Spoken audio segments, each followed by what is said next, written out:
Yes, now you and the games are one.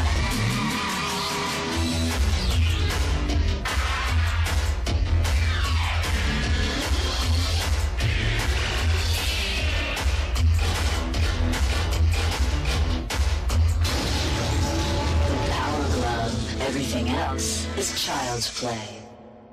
I think what really attracted me to stop motion was the tangible access to mechanical physics.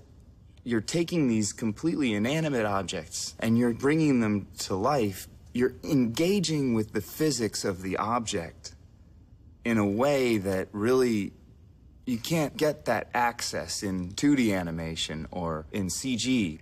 My name is Dylan Markey. I'm an animator, and what I've done is I've created a Bluetooth power glove, which is a tool that I use to connect to the computer and control drag and stop motion software, which is what we use to shoot stop motion.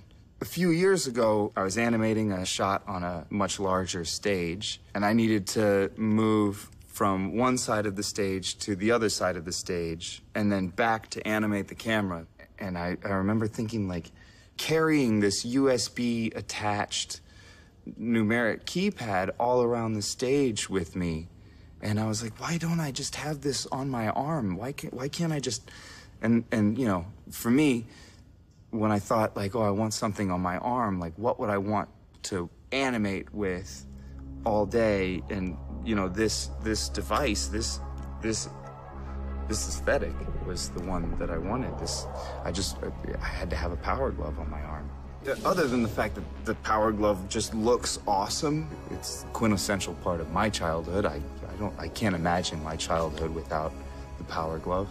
It was the coolest, man. It was like the first time you saw something where your body was going to have you interact with video games. And the way they presented it too was just absolutely incredible.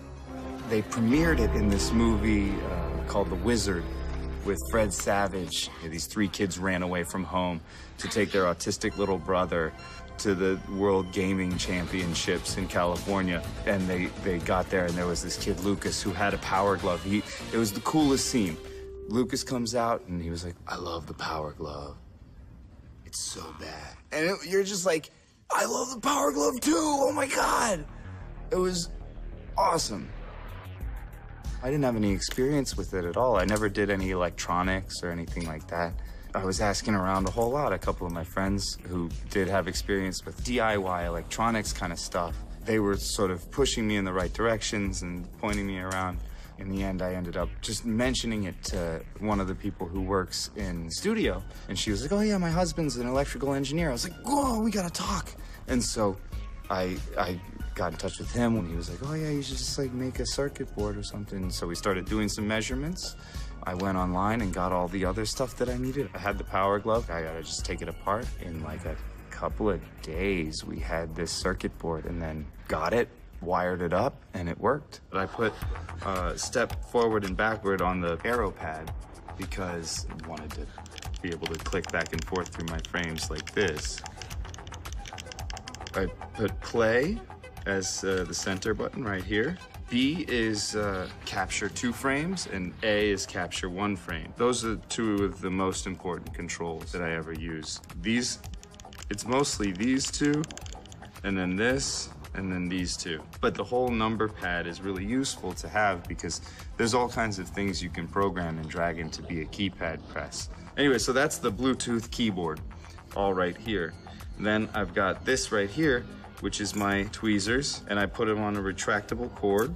And there's a magnet right here so that when I am reaching out to switch my mouth shapes or move my eyebrows around, I can then let go of them and they'll go right back to where I need them to be. And then the piece de resistance to the whole thing, I hit a little speaker in there so that when I fist bump it, it says, that way, when the director comes in and he says, oh, how's your shot? Okay, oh, that looks great, that's great. And then we fist bump and...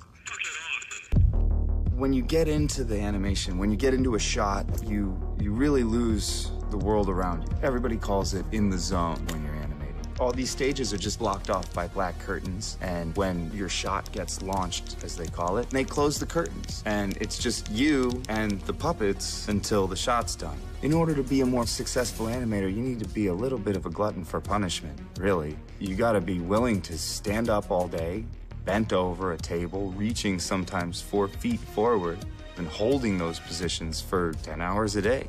It is a physically laborious job. Sometimes it can take up to like 10 or 15 minutes to take a single frame. You have to follow your thought from one frame to the next. You touch this puppet, then you have to go back and you check where that puppet was and where it's going, and then you go to another puppet, and you have to get into the thought process for that puppet. You're not doing one character and then doing another character. You're doing all characters all at the same time.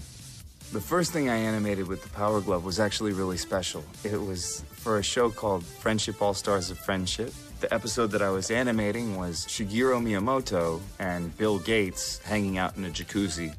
Shigeru Miyamoto is the CEO of Nintendo. He's the designer of Super Mario Brothers, and I thought it was really, really appropriate that I would be animating that sequence as the first thing to animate with the Power Glove. It was about 3 years since I first had the idea, and I've been animating with it for a good year and a half. Yeah! Woohoo! Whoa! Windows 90 high five! I think, in general, people have all but forgotten about it. Half the time people see me wearing it and they're like, what is that? Oh, and you know, if they're under 25 or whatever, they're like, what the hell is that thing? Cool, that was a thing? Cool, okay. It's just one of these things that's just completely in the ether, like it barely exists anymore, you know? It's like, I see this and it's like the coolest thing in the world. It's like a cyborg arm, it rules. And people barely know what it is. I think it was just a really cool idea, but it was a little bit ahead of its time. To be completely honest, it seems like some people have made fun of me and said like, oh, that looks like the most useless thing in the world. But they're wrong. They're wrong.